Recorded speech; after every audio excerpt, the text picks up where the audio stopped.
In the other recording, we looked at the format wars between the discs from Berliner and the cylinders from Edison. Later on, there were other format wars, record format wars, that popped up as the technology advanced even more.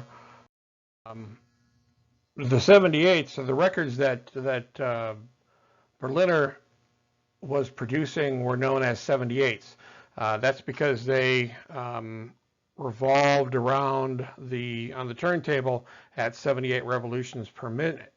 They were made of wax and had a coating of shellac on them. Shellac is a hardener that helps protect the record so that it makes the record hard and can be in other types of applications as well.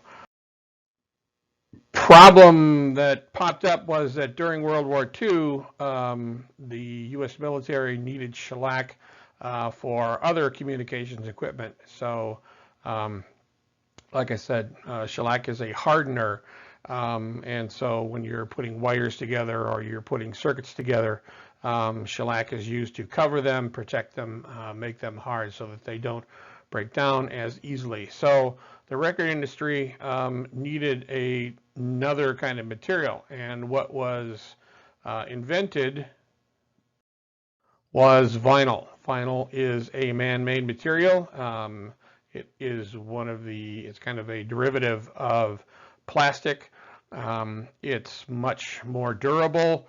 It doesn't, if you drop it, it's not going to shatter like the very fragile shellac wax 78s were in the early days. So vinyl became the material that was used for the next version of records. The next type of record that came out was brought to the market by Columbia Records. Columbia is a subsidiary of the CBS media company. This record was what was known as the LP, or the long playing record. It's called long playing because instead of moving on the turntable at 78 revolutions per minute, it rotated only at 33 1/3 revolutions per minute. That made it longer for the needle to go from beginning to end, and so therefore you could put more material on each of the sides of the records. With the 78s, you could only put one piece on either side. With the long playing records with the 33s, you could put 4 or 5 tracks on one side and then maybe 4 or 5 tracks on the other side. So it's long playing so that it runs longer, so you can put more things, more material on the records. But the Radio Corporation of America, or RCA, was not to be outdone. RCA we'll talk about in more detail when we talk about radio. RCA will eventually become the parent company of NBC. What they did in 1949 was create a smaller record, another format. These records were called 45s because they rotated at 45 revolutions per minute, as opposed to 33 or 78. Another difference is if you look at the record there, that in the middle there's actually a bigger hole to put it on the spindle on the turntable. 78s and 33s had the much smaller kind of pencil size hole that that the pin goes through. The 45s had a size more about the size of a $50 or a dollar. So what was needed was, like you see in this picture, is kind of an adapter that you put in the middle of the record so that it could be on one of the smaller pins, or you had to have a turntable that had a much larger ring in the center to play the 45. So now I've got another format war. CBS has made the 33. The 78s are already out there, and RCA has come up with the 45. The problem here, again, is that if you want to have all three formats, and if you want to play all three formats, you would have to have three separate players for the different formats. Where the compromise came is in the record player. Again, the table that you have looked at before, with the product being the music, the distribution is the record. It is in the exhibition where the compromise came, where the standardization came. The record players that were produced had a small transmission in them that could be switched from either 78 to 45 or 33. And so you didn't have to go out and buy three different record players. You could buy one record player and play all three different formats on that record player. As far as the middle of the 45 is concerned, what they had in the middle of the turntable there had that pencil-sized pin, but around it was a small ring that if you pulled up and then turned a little bit to the left or the right, it would stay up, and then you could put the 45 on the turntable right and have that ring in the middle, keeping it stable. So where the standardization comes in, again, looking at the four elements that need to be available for a medium to be successful, the standardization came in the exhibition. You had the record player, the player of the thing that made the music available to the audience, where the compromise was made, where all three records could be played, even though they were different formats. Other developments helped the recording industry become more successful. One of those was the jukebox. The jukebox really was an exhibition. It was a player of records. It basically replaced player pianos. Player pianos were pianos that had been configured so that they had basically rollers in them, and you could take a scroll of paper that had little notches in it, had little holes in them, and as the paper scrolled through from one scroll to the next, it would trip the players, the little hammers that are in pianos, and it would play music it was basically self-playing.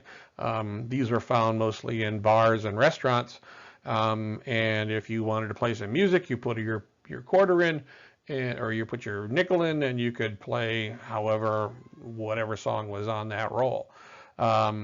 Eventually, jukeboxes took their places. Jukeboxes were stacks of records in the machine.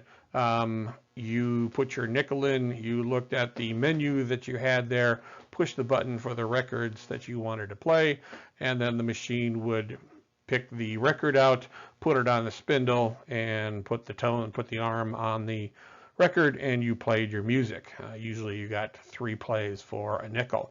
The one on the right is a smaller one that you found mostly in restaurants.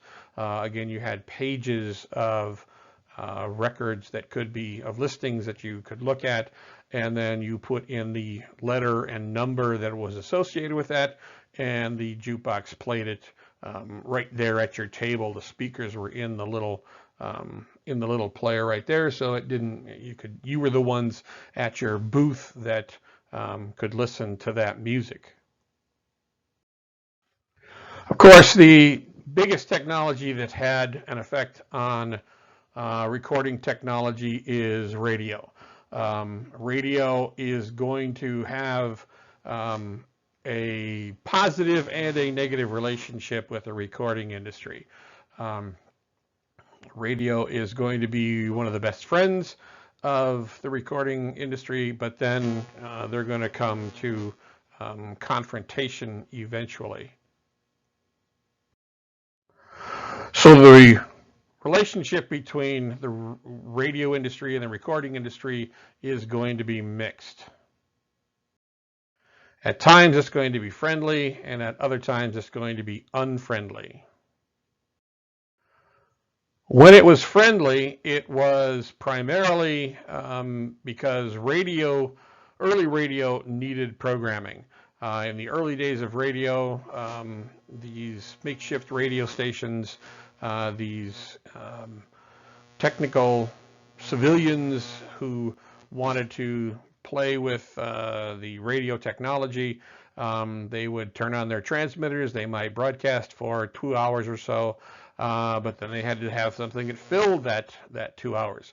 And one of the things that they did was they would hook up the gramophone, put a record on, and play a 78 with the microphone next to the horn and playing music. So radio, eventually, as more established radio stations were created, playing music, playing records became one of their standard formats. At the same time, the record companies recognized that this was an opportunity to promote the records and the artists that they had working for them. So very often they would give records to radio stations as promotional tools, but at the same time, radio stations were also having to pay royalty fees because it was the record companies who had the copyrights to the music and the performances that were on the records. So radio was using the records for their programming, but they were also paying the record companies for use of that music.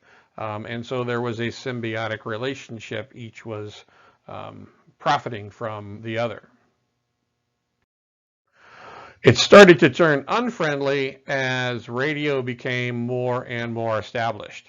As radio became more popular, many radio networks and some radio stations, particularly in bigger markets, instead of playing music that they would have to pay fees for, they would establish their own orchestras. A lot of them had live programs, and so part of that live programming would be orchestra playing the music related to that programming, or just playing music for entertainment. This is very often where a lot of big bands and orchestras made their reputations by being on radio, sometimes having their own shows. It was also during this time that audiences were buying fewer records and fewer of the record players, the Victrolas, and buying more radio, because this was basically, essentially, it was free entertainment. You could buy a radio. All you had to do was plug it in, tune to a station's frequency, and you had whatever that station had to offer as far as entertainment or news or information, something like that. So now you have the two industries actually competing against each other for audience shares. Where it started to become friendly again is with the introduction of television. Again, we're going to find television is really kind of the demon for many of the media, film, newspapers. Television is going to really become very popular with audiences as it starts in the 1950s and grows and becomes more and more popular. So radio recognizes that it can't pay, because it's losing audiences, it can't pay big orchestras for entertainment. Instead, it recognizes again that records are relatively inexpensive programming. Some of them are free. They still have to pay royalty fees to the record companies, but at the same time, it's cheaper than having an orchestra that you have to pay full-time labor and other costs. And then, of course, the record companies recognize that this was another opportunity to promote new artists and new genres of music. In the 50s and the 60s, rock and roll is becoming a very popular genre. Jazz is becoming very popular. Folk tunes are becoming very popular. Where the audience is moving from a being attracted to big bands, big orchestras, to smaller bands and singing personalities. So again, radio becomes a promotional tool for record companies to promote the new artists and promote the new genre of music. Some of the friendliness actually became too friendly because of what was called payola. That is record companies, record company promoters, record company executives. Instead of just giving records away, they started to actually pay DJs, the personalities on radio, or the programmers. The programmers are the people who determine what's going to be played at a radio station. And in order to get their records played, or particular records played, or promote a particular talent that the record company might have, they would give rewards to programmers or DJs to play a particular record or play a particular performer more often on the radio stations, boosting recognition, boosting popularity with the audience, and in a sense, boosting record sales as well. Eventually, the federal government is going to get involved in this and recognize that this is an unfair trade practice because they're basically paying bribes to DJs and programmers to play some records more often than they would play others. Although this supposedly ended in the 1950s and the 1960s, it still pops up every once in a while. In 2005, there was a radio station in North Carolina that had its programmer fired because he was taking gifts, he was taking rewards from the Sony record label to play particular artists and records more often to promote popularity. Eventually, this program director was found guilty of payola, and I believe he actually served a couple of years in prison for this type of practice. We're now kind of in an era where radio and record labels are at conflict again. When a record label makes money, or when money is made by a record or by a performer, the money is actually given to the record label. Performers get very few profits from the music, the records that they make with a record label. Usually what has been the percentage that they get very often is something like 5 cents for every dollar made on a record. Artists have been up in arms on this for decades. They have always felt that they haven't been fairly treated by record companies. The ones who really make the money are the most popular artists with a record, the ones that always top the charts and the Billboard record charts. They're the ones that really make the money. They're the ones that make the money with not only with record sales, but as sold out performances, these kinds of things, where the other performers who may be on that record label don't make any money at all. Where they make their money is in concerts and merchandise. Well, the Recording Industry Artists of America wanted to change that, and so they had a bill introduced in 2009 and in 2013 called the Performance Rights Act. That is that radio stations would now be charged not only by the record companies, but would also be charged by the artists for royalty fees. Of course, the radio stations didn't like this at all. Their argument is that they have already paid licensing fee for the music to the record companies, so why should they have to pay an additional fee? And so they proposed what was called the Local Radio Freedom Act that basically reversed the idea that they would have to pay another fee. Again, their argument was that this was an argument between the artists and the record companies. They should be the ones who work out how much an artist gets paid, and not have radio stations should not have themselves should not be charged another fee simply because of an argument between the record companies and their performers. The next thing we'll talk about is audio tape, the next technology advancement. Audio tape really is something that many countries had been working on as far as technology to record audio, whether it was music or whether it was the voice or lectures or performances of some other sort.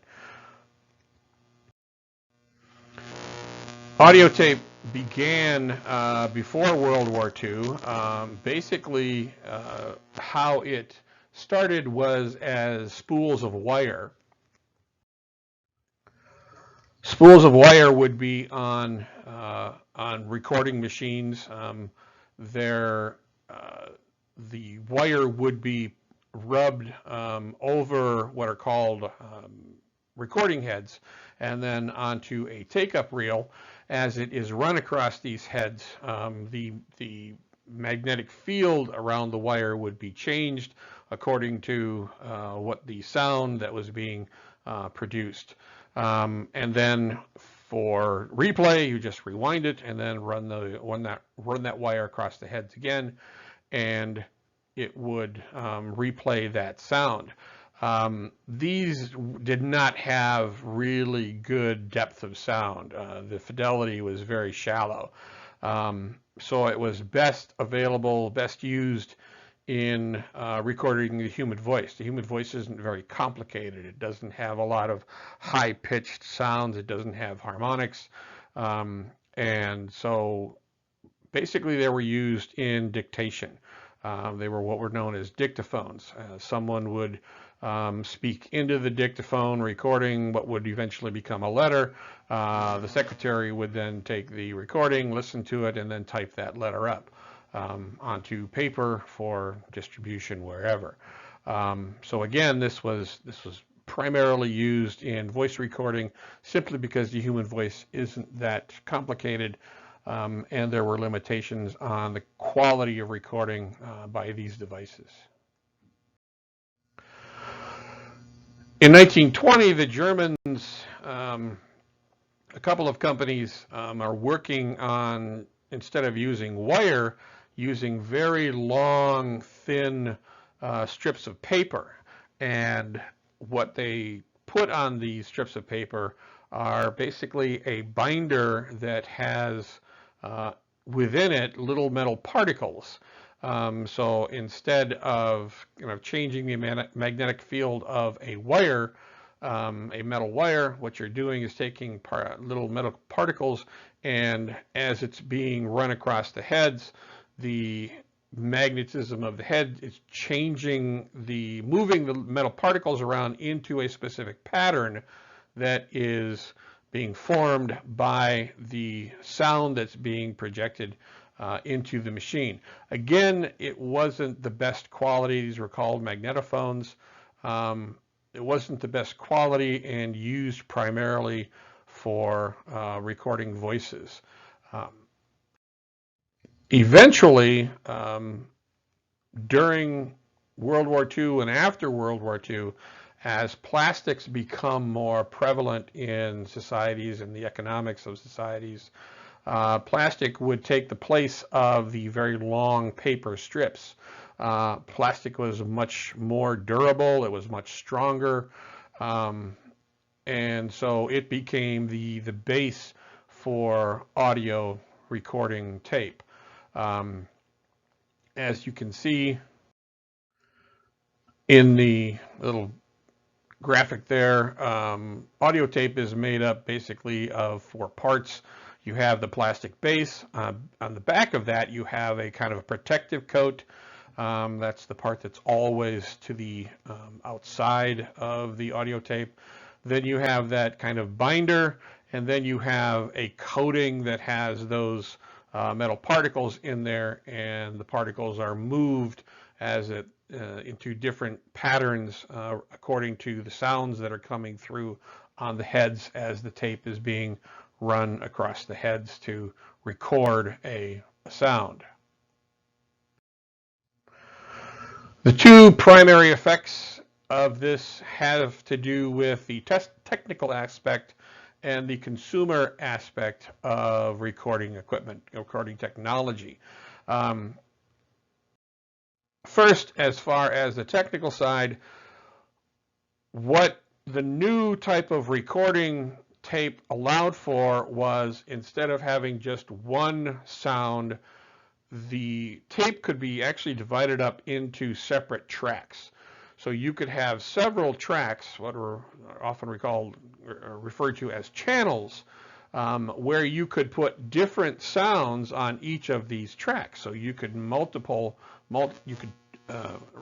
record multiple tracks of multiple sounds on one bit of tape.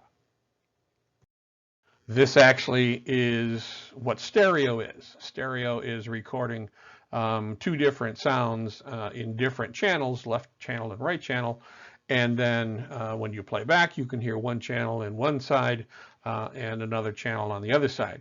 But with audio tape, the more sophisticated audio tape, you could have as many as 124 tracks, meaning that instead of setting a microphone in the middle of a room as an orchestra is playing or as a band is playing, what you could do is put a microphone in each different section of the orchestra or for each player in a band. So you could record in an orchestra, you could record the percussion section separately, you could record the woodwind section, you could record the string section, you could record the brass section, all separately on different channels, and then as you go into the mixing process, each of them has its own controls, and then you can manipulate each control as you want as you're putting the whole recording together. So that's the technical effect, the primary technical effect of audio tape. On the consumer side, what was happening now is more flexibility for consumers. Instead of having to sit and listen to one record, one side of a record or one track of a record, if you wanted to listen to that one track several times, you'd have to pick up the arm, you'd have to put it back at the beginning of the track, and do that each time to listen to it.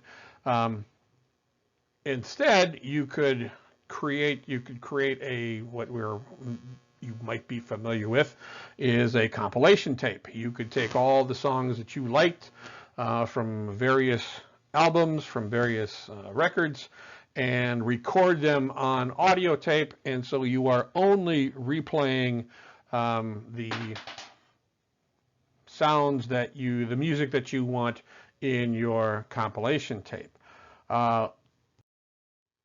What's going to add to this even more is portability. That is that tape can now be made smaller. The tape itself is already small, but you can make it even smaller and more portable. The cassette tape is the first technology to do that. Cassettes were basically self-contained. You had the feed reel and the take-up reel all in one piece of plastic. You just take the tape, the cassette, you put it into a player or a recorder, push the button, and it starts playing or it starts recording.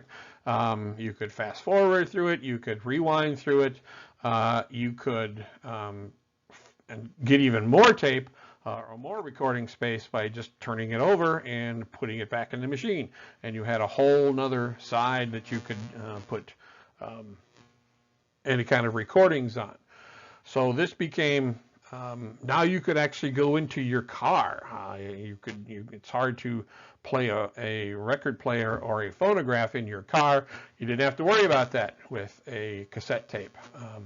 You had a cassette machine in your dashboard, put the tape in, play good quality music as well. What really changed portability even more was the playing technology. And this is where the Sony Walkman really becomes revolutionary. The Walkman is something that you don't even have to sit in your car to listen to it now. You can put your quality headphones on and you can listen to Mozart outside of Salzburg on the mountain next door and have perfectly good quality stereo as you are listening to Mozart's 40th Symphony. This really was the game changer. This is the one that really made the recording industry much more profitable, because this allowed people to take quality music with them wherever they went, and of course, this is the grandfather of the iPod.